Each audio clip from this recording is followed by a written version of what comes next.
he definitely texted me and said, "Hey, what's up?" And I said, "James, I was gonna call you."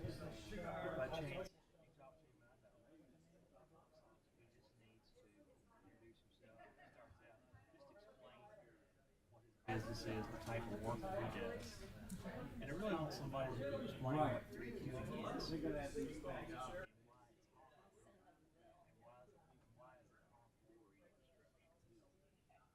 I want an expert there, somebody that's got some credibility in the field. I got to feel most people are going to tell you what 3Q is. Oh, of course not. I really haven't heard some pushback yet. They probably don't think they do.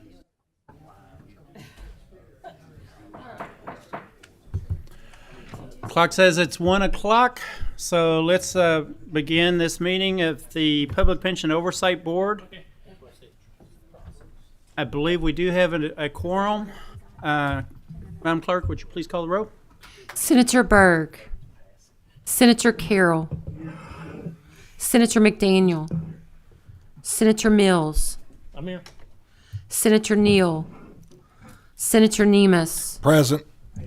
Senator Wilson, Representative Bojanowski, Representative Dubal, Here.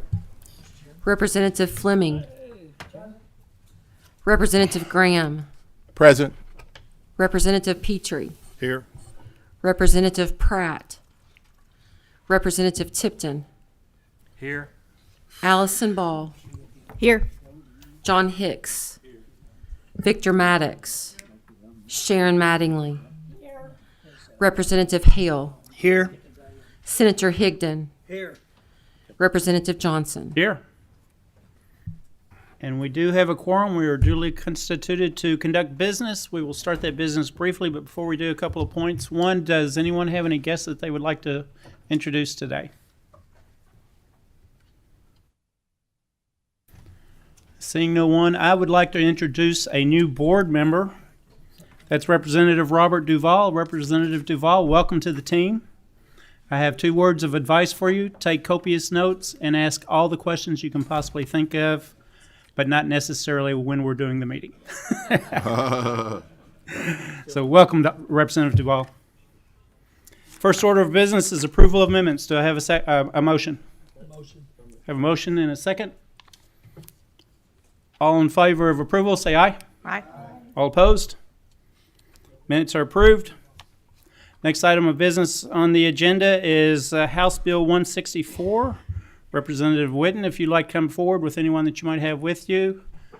And if you have guests, introduce them. If not, please introduce yourself, and the floor will be yours. Thank you. I think it's just me today. Susan Witten. I'm state representative in District 31 in Eastern Jefferson County. You may proceed. Thank you, Mr. Chairman and committee members. Today, I bring a bill that I believe will give added peace of mind to our emergency workers and their families. Through the years, we have seen the General Assembly adjust line-of-duty death benefits paid by the public retirement system. However, benefits payable to a non-spouse beneficiary, such as a parent, has remained unchanged. House Bill 164 rectifies this problem by increasing the minimum lump sum death benefit payable from the retirement systems to a non-spouse beneficiary from $10,000 to the employee's monthly average pay multiplied by 36 months. This benefit would also be in addition to any other state and federal benefits available to the family. And for clarification, Section 1 and 3 of the bill modifies the benefit for public safety officers in hazardous duty retirement coverage, and Section 2 amends the benefit for those public safety officers who are not in hazardous duty retirement coverage, as hazardous duty coverage is in general optional for the employer, and some local benefits have not opted to cover their police and fire personnel. Just to give a little background for this bill, this issue was brought to light after the Old National shooting on April 10th, 2023 in Louisville. That morning, Officer Nicholas Wilt, on just his 4th day on the job, was shot in the head while courageously responding to the mass shooting. In the days and weeks after this tragedy, when Officer Wilt's recovery was still unknown, it was made clear that first responder benefits needed to be examined, especially for those that may not have a spouse or dependent children. And as Officer Wilt continues to recover, we remain thankful for his selfless service, and we must rise to the challenge of protecting the families of those that protect and serve us every day. Thank you, Representative Witten. Are there any questions? Senator McDaniel. Thank you, Mr. Chairman. Thank you, Representative, for the bill. Just a couple of quick questions, make sure that I'm clear as to what we've got going on. This would be for, there's two sides to it. One is a hazardous member, and the other is a non-hazardous member who may be performing a duty that would, after a particular act, then be designated as hazardous, who we're also removing that there's any need for this person to be reliant upon the member for any of their income, and instead of a $10,000 lump sum, it's a 36 monthly payments of Correct. the average monthly salary that That this is person correct. would receive. So even if, and then is there any other payout affiliated with this? So forgive me not understanding the mechanism. Sure. I guess if you had a beneficiary,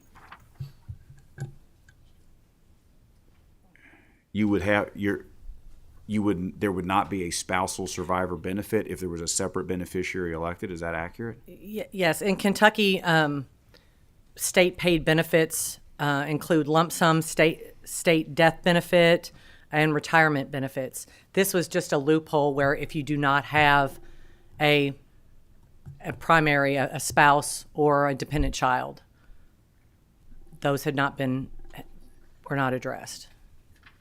So we could conceivably with this be picking up anyone who may or may not even have an active financial affiliation with the deceased member, and they would now in essence be entitled to 3 years of that person's pay upon one of these events. If they are the designated beneficiary. Keep in mind in the last 5 years, this would have affected one person. One Right. person. Yeah. Okay. I just want to make sure I understood Yeah. how we were getting here. All right, thank you. Thank you, Mr. Chair. Thank you, Senator. Chairman Higdon. Thank you, Mr. Chairman, and thank you for your bringing. I'm right here. Oh, sorry. It is hard to find us sometimes. What other state and federal benefits are in line of duty death entitled to? Sure. The state paid benefits include a lump sum state death benefit of $80,000, and that's paid from the state treasury to the surviving spouse or dependent children or parents. There's also retirement benefits. Let's see. From the retirement system. And that eligible survivor can choose between the minimum benefit or a benefit based upon the member's service.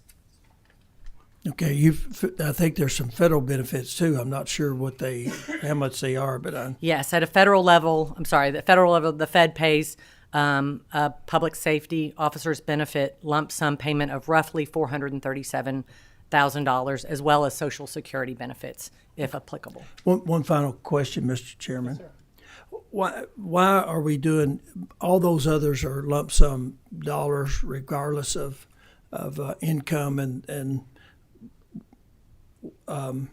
why are you doing a 3-year pay instead of a lump sum? I think that when we talked about it is, but they're all different. Oh, I'm sorry. Well, I'm just he says it is a lump sum. I know it is, but 36 months of somebody that's been there, officer or fireman that's been there a year, is different than one that's been there 10 or 15 years. And I was just asking, the federal benefit, the state benefit, and the benefit that this is replacing, all were lump sum, a specific number Sure. And this one is not exactly a specific number. Right. I think the intent was to still give the 3 years, but let it be different based on the level of work that they have provided. Okay. Thank you, Mr. Chairman. Thank you, Chairman Higdon. Representative Bojanowski? Yes, just a confirmation. So the anticipated cost for this legislation would be approximately $85,000 a year. Is that correct?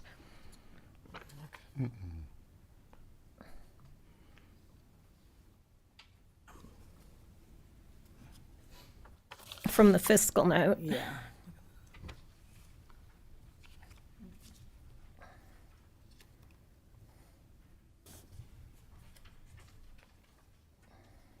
I'm sorry, I'm not. Or is that the cost per beneficiary?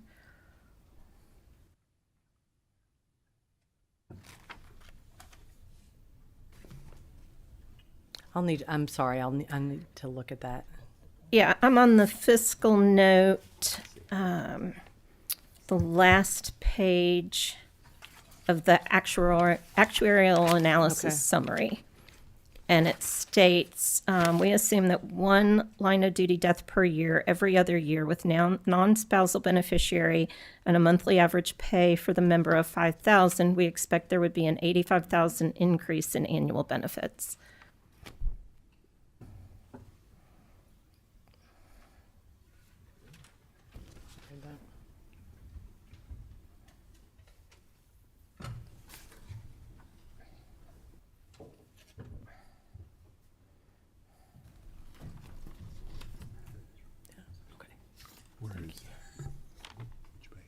It's on the fiscal note. Representative Bojanowski, say whatever you want to say, but I may be able to help a little bit. That number is probably for the entire state, and so the fiscal impact, the reason it says no impact is because there's so few people that'll be involved that statistically it's no impact. I don't know if that helps answer your question or not, but I'll just offer that. Thank you.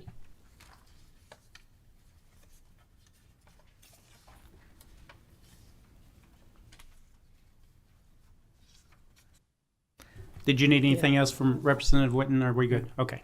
Representative Tipton. Thank you, Representative Bojanowski. Thank you, Mr. Chair. Thank you, Representative Witten, for bringing this. I understand the circumstances that are involved here. If this bill passes, would it be retroactive to impact Officer Wilt? Luckily, Officer Wilt is still recovering. Sure. So he was just kind of his situation brought this to light. It would not be retroactive. Okay. Additional question, Mr. Chair. Yes, sir. I believe I've heard you discuss in the situation of Officer Wilt, if he had passed, what would have been the benefits that would have been awarded in his situation? I believe I've heard you mention that before. With him, since he was the fourth day on the job, roughly $74. Okay. And if I could just make some comments, Mr. Chair. Please. And Representative Witten, and for the others that are here, as everybody knows, our pension systems, public pension systems, have been in dire straits. KER, non-hazardous, when I first started in this position, was around 10%. Now we're up to about 22%. With additional funds in the budget in House Bill 1, we hope to get to 24%. The other systems, and the reason that we've asked to have these bills brought to us in PPOB is because many times bills do have, this one does not have a significant impact, but sometimes bills do have a significant impact. And sometimes amendments get put in and changes get put in at the last minute. And we just want the opportunity to vet these pieces of legislation and scrutinize them so we know exactly what the potential impact to the citizens of the Commonwealth might be. But I thank you for bringing this today. Thank you, Representative Tipton. Are there any other questions or comments? Seeing none, Representative Witten, thank you again for bringing this. I will just reemphasize what Representative Tipton says, is we're not here for an up or down vote. We're here to gather information, vet the situation, maybe point out issues that weren't noticeable in the initial process. and let our colleagues know what's going on. And that's what we've done today. I appreciate your input. Right, thank you.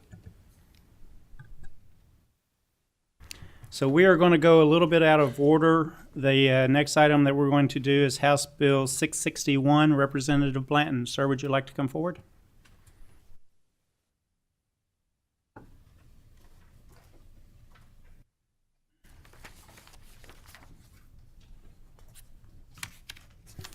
And as usual, sir, if you would state your name for the record, and the floor is yours. As soon as you get that parched throat taken care of. Just in case, Mr. Chairman.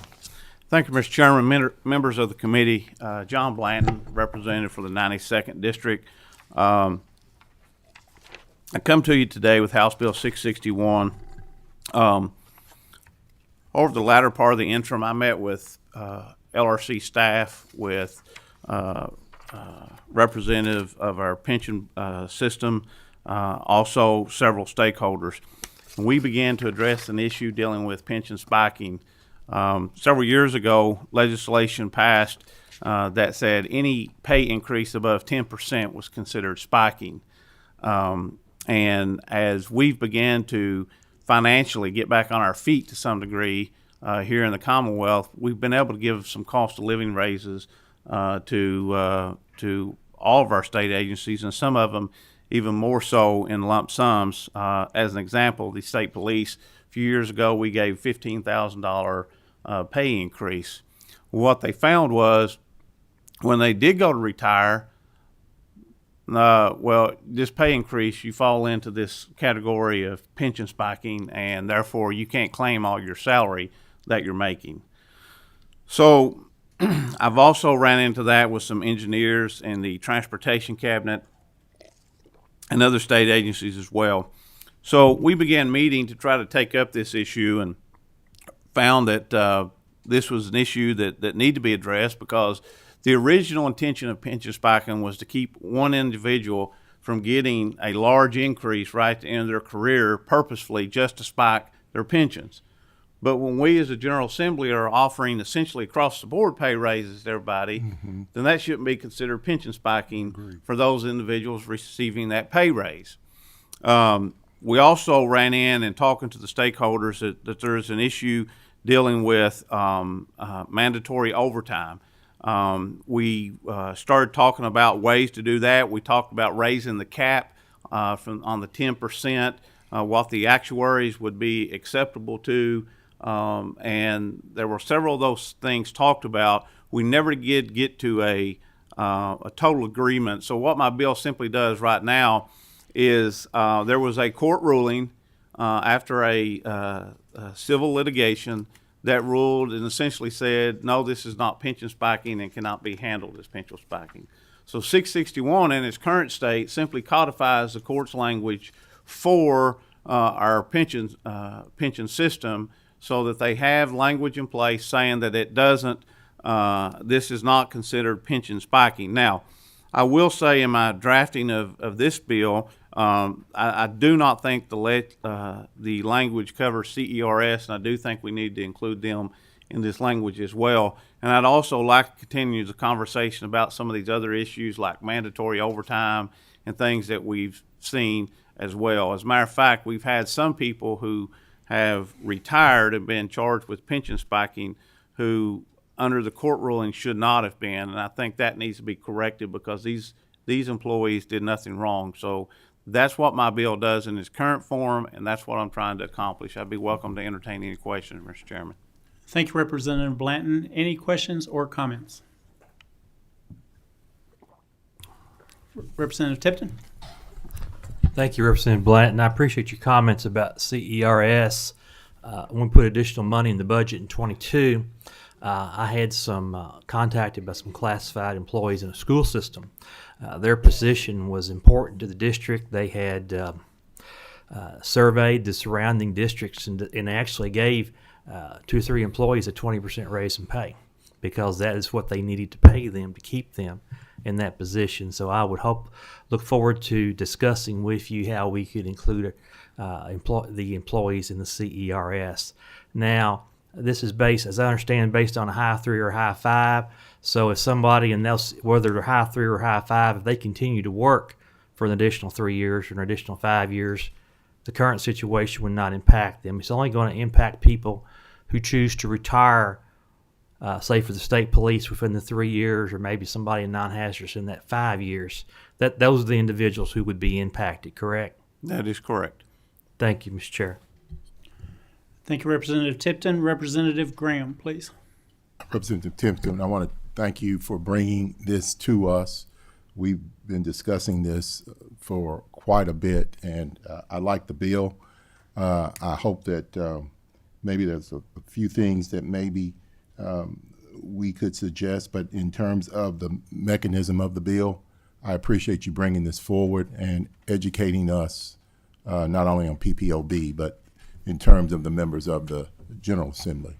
So thank you for bringing the bill before us and talking about it, because it needs to be addressed. Thank you. Yes, sir. Thank you, Representative Graham. Thank you, Leader Graham. Chair Higdon. Thank you, Mr. Chairman, and thank you, Representative Blanton.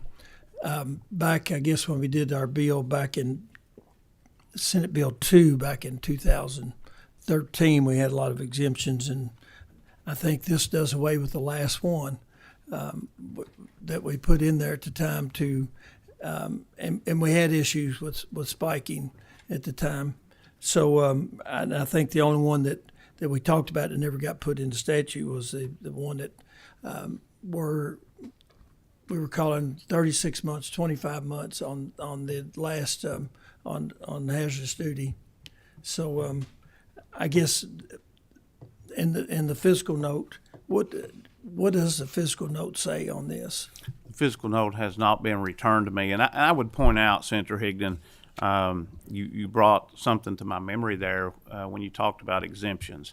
Part of that conversation I had with the group and what led to it was in speaking with the retirement system, there has been so many exemptions given under this pension spiking over the last several years that as the terminology they used, it looks like Swiss cheese. We've exempted this group, we've exempted that group. And actually, I wanted to do away with exemptions and let's set something we can all live with at a higher cap. However, that doesn't seem to be the temperature, and so we will continue with exemptions, I guess. I just want to make it easier for the folks over at our pension system who have a heavy load to lift the way it is without having to go through and sort through every exemption when they're filling out someone's retirement. When do you anticipate receiving the fiscal note on the actuarial analysis? We have it, okay. Thank you, Mr. Chairman. Yeah, Representative Blanton, you probably didn't get it. We just got it. It's in the committee packets, but I don't know that we've had a chance to really look at it yet. So, Okay. I would just suggest board members to check out your packets. If you have any questions, comments, we can discuss it after the meeting. Okay. Senator McDaniel, you good? Senator Mills. You got my question. So, Representative Blanton, beforehand, any other questions or comments before we let Representative Blanton step down? Thank you, sir, for bringing this bill, and we will move on to the next agenda item. Thank you, sir. Thank you, Mr. Chairman, members of the committee. So the next agenda item, we'll move back up to House Bill 349. The sponsor of this bill is Representative Susan Witten. Representative Witten is actually, she really wanted to be here this morning, but she is actually, what did I say, Witten? Sorry, Callaway. Representative Callaway is actually with her son, who is graduating from Marine Corps Basic. Lance Corporal Chase Callaway is graduating today, and then he is going up to be part of the support team for Marine Corps 1. So it's a pretty big day for her. She asked me if I would present her bill for her, and I will do that now. So House Bill 349, I will start by reading the summary of what it does, and then I'll have some comments that Representative Callaway wanted me to present to the committee, to the board. House Bill 349 amends KRS 61-702 and 78-5536 to provide full hospital and medical insurance benefits for a member, their spouse, and their dependents if the member becomes disabled in the line of duty with a hazardous disability. And she requested to declare an emergency. So what House Bill 349 does, a little bit of background, as everyone on the board knows, we provide disability benefits through our state retirement systems in the event a member becomes disabled during the course of employment. We also have special line of duty disability benefits or line of duty benefits if a public employee becomes disabled due to a single traumatic event that occurs while working. In the case of hazardous duty members in KERS, CERS, and SPRS, we actually have two types of LOD disability benefits. One is total and permanent disability, cannot work anywhere in any job after being declared disabled. And then a hazardous duty line of duty disability, cannot work in a hazardous duty position but could work in a non-hazardous type position. You may remember that this General Assembly just a few years ago substantially increased total and permanent line of duty disability benefits for public safety officers after we significantly improved LOD death benefits. These enhanced benefits provided significantly improved monthly pension payments as well as fully paid health insurance coverage for life. What we did not do at that time was to improve line of duty hazardous disability benefits. Again, these are individuals who have been disabled by a single traumatic event that occurred while working through no fault of their own, and they will never be able to work in a hazardous duty position again. The bill before you today does not increase any LOD disability pension benefits for these hazardous disability retirees, but does ensure we provide lifetime health benefits for these public safety officers, the same as we do for other line of duty disabilities. I will point out that there is a AA on this, and I will point out that two items that we typically are of interest on the board is how does it impact the unfunded liability. This bill does have an estimated $7.2 million impact on the unfunded liability. And then the second question we ask is there additional cost? And there would be an additional cost of 0.52% and 0.59%, so it's effectively 0.5% for CERS and SPRS on their funds. So that is the summary of the bill. That is Representative Callaway's comments. I will attempt to answer any questions you might have, but this is the bill that she wanted to present before us today. Senator Higdon.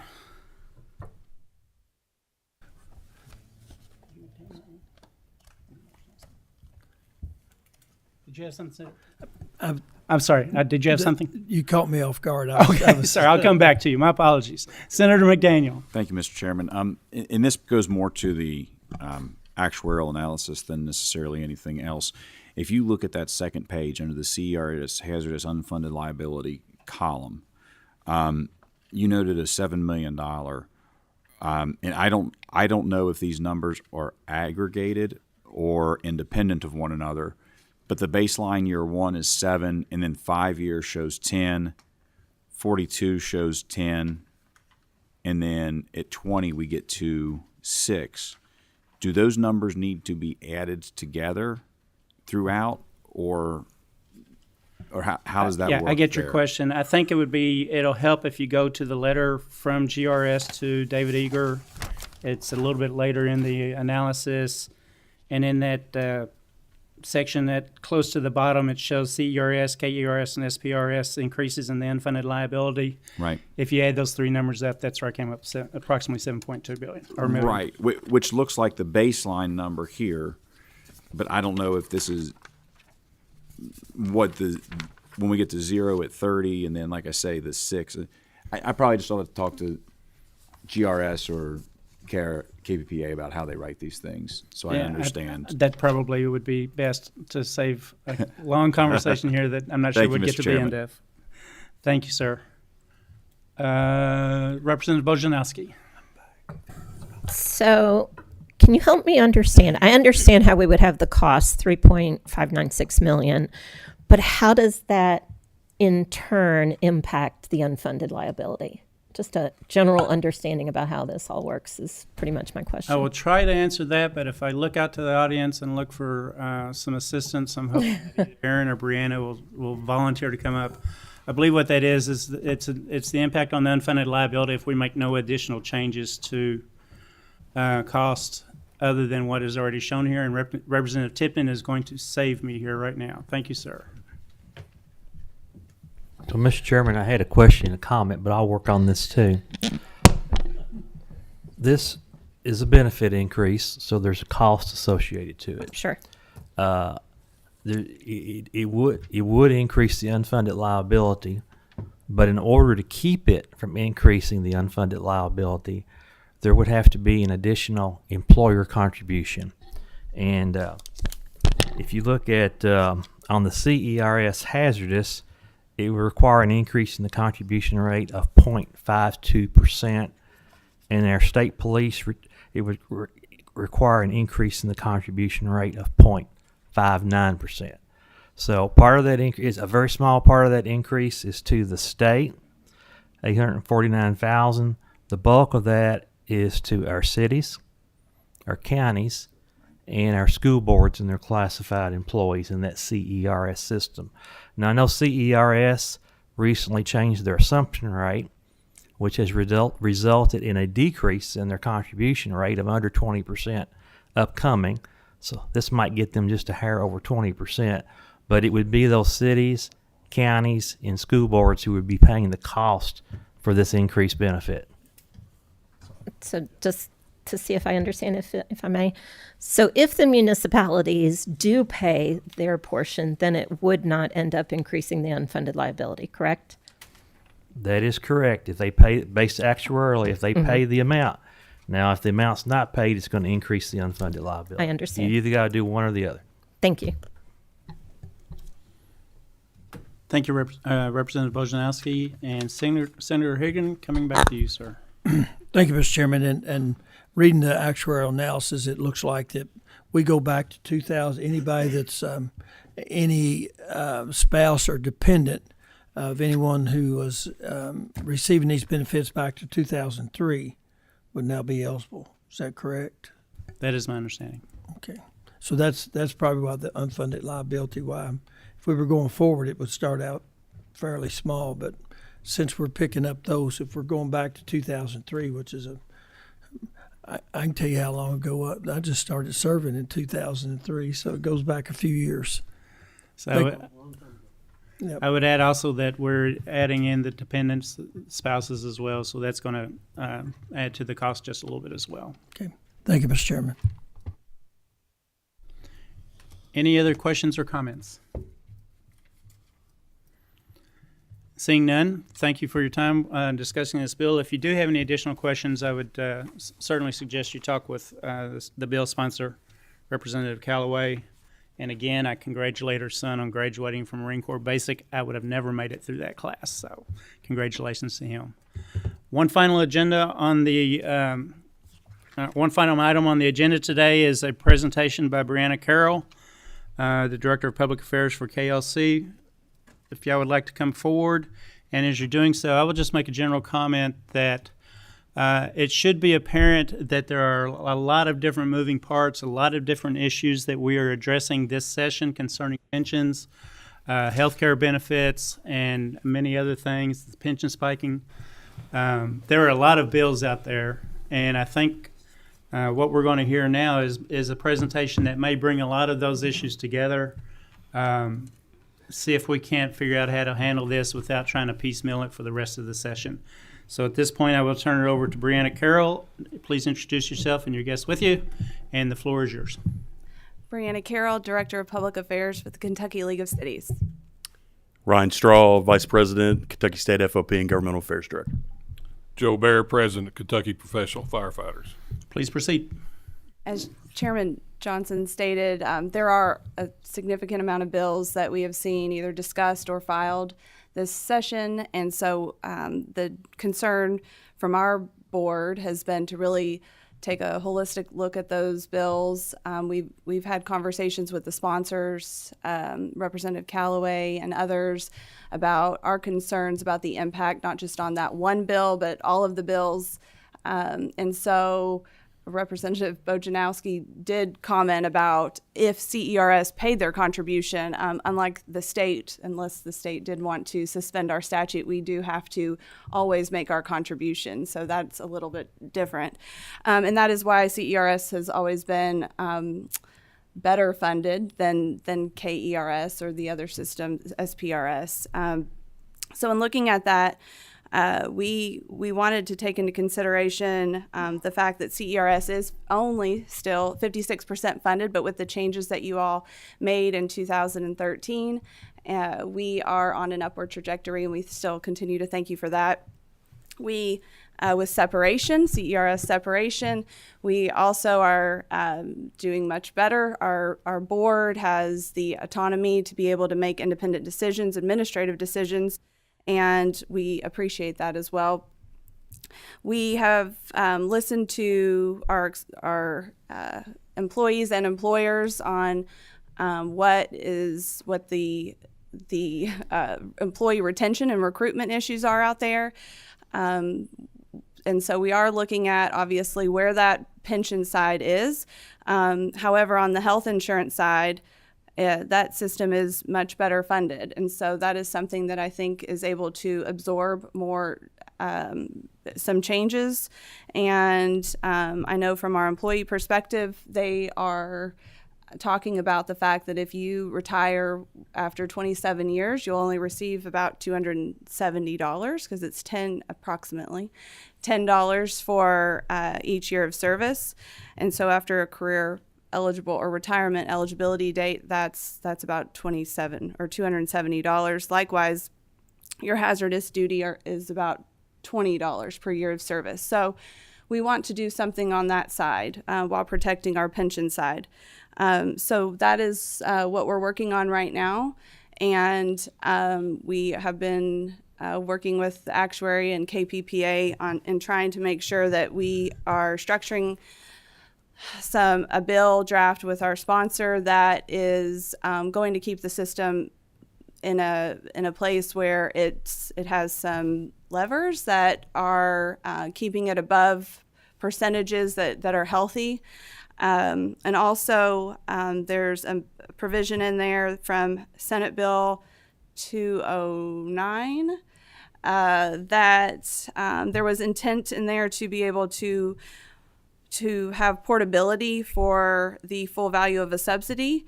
There was a change by the board that is a little bit different from what the intent was in that language. So we have put that language in this draft to be able to, that was important for the firefighters. And I know that the KPPA board is taking that issue back up now that I know they've received several questions about it, but it is in the draft here as well. We've also heard from our police chiefs that they want the ability that their employees want the ability to be able to take health coverage from their employers, their CERS employers. And so there's language in the bill that would allow the police officers and deputy sheriffs, which is where that statute is, to be able to take that health coverage from the employer. So that's an option there. Last year, the legislature passed a partial lump sum option bill. It was Representative Walker Thomas's bill, and that we did not provide a combination payment to allow a Social Security adjustment option if you also provided or if they also took the partial lump sum option. So that payment option is there for the individual if they chose to take the partial lump sum option. And then also in regards to pension spiking, I know you just heard from Representative Blanton about his bill. We did provide the codification language in there regarding the court case. It the court case did not apply to CERS, but the codification language does apply to CERS, so it does cover CERS. We also have added 2 additional exemptions. One is after listening to our friends and our FOP friends, that there are significant periods of time when there are investigations that could trigger a spike. And so we did want to make sure that if it does not result in a conviction. And so sometimes those could be if it's an officer involved shooting. At times, I think in Jefferson County, if state police are handling the investigation, that could be up to 6 months. And so we did add an exemption for that. And then also, we know that there is mandated there is overtime that is due to shortages in the workforce right now. And so we've added an exemption for administratively required overtime that is certified by the employer that is necessary due to that staff shortage. So that is the other thing that we have added as well. At the request of our friends with fire, we have discussed line of duty and exhaust a lot. And so, and as you've heard today too. And so that is something that concerns me about how we continue, and it is unfortunate what happens as they put their lives on the line for us. But the way we fund that is problematic. We're paying for it with our pension system. We're essentially paying for it with interest. And so I've talked with my friends at the table with me today about exploring another mechanism to pay for that, funds that are dedicated to police and fire that would potentially not we wouldn't pay more for it. So that is something that they're willing to explore. And we've also added the fact that someone who is, because line of duty is put on the pension system or is tied to the pension system, employers have the ability to be able to provide up to a 1-year probationary status. And so if someone begins their career after day 1 and they're on probationary status up to a year, they will not be eligible for line of duty. And so we have been able to provide language in here that to ensure that as of day 1, coverage for the full-time employees in a hazardous position make the same as non-hazardous will be covered as well. So that is what else is in here. It's a lot. Those are the general outlines of the bill that we have been working on. We have, as I said, we're working with the actuary to make sure that we don't go below certain percentages. And I think once you see the actual language, you'll be proud of that. And then I'll let the gentleman next to me speak as well. I don't know how I follow that up, so I don't have anything else to add at the moment. I'm the same, but I do want to thank you for giving us the opportunity to present before you today. Sure. Are there any questions or comments, Representative Bojanowski? Yeah, so you've mentioned a bill draft. It's not in our packets, is it? Is that something you can share with the members, or? I know you'll receive it once it is filed. For PPOB, we're supposed to make sure that we talk about the issue at hand. Senator Higdon.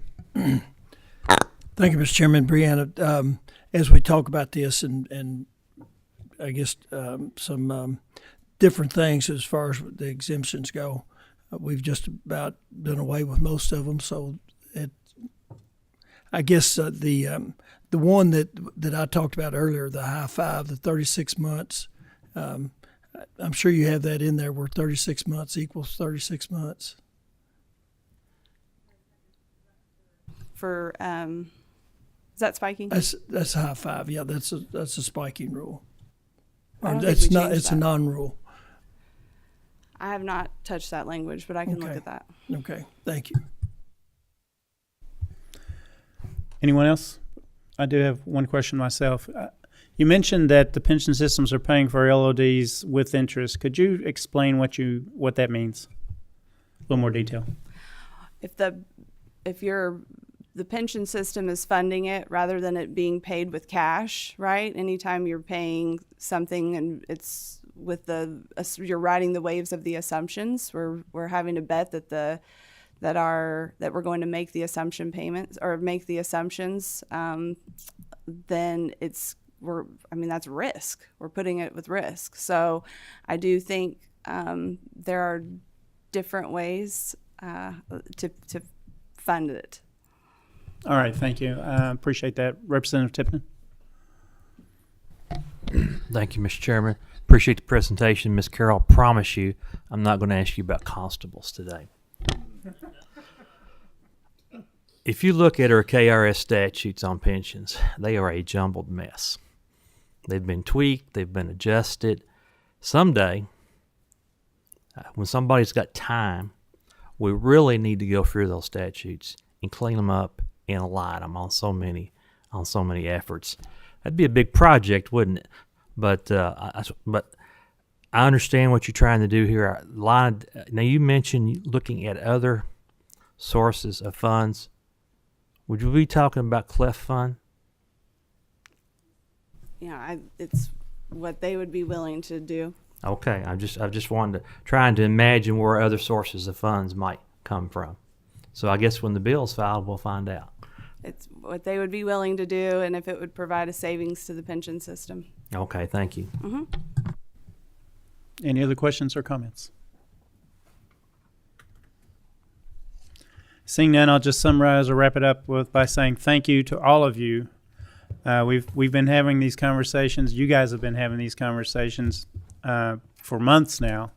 It's thorny, it's tough, it's complicated, and there are a lot of moving parts, and I appreciate the effort you've made. I look forward to seeing the bill. I'm sure all of us do. I look forward to seeing what the language looks like in the bill. I understand why you're not interested in presenting that language beforehand. Until you get the T's crossed and the I's dotted, it gets a little difficult to answer questions you don't know what you're looking at in the bill yet. So we are all waiting. Look forward to the language. But again, I just want to say one more time, thank you for the effort. Are there any other questions or comments for the good of the board?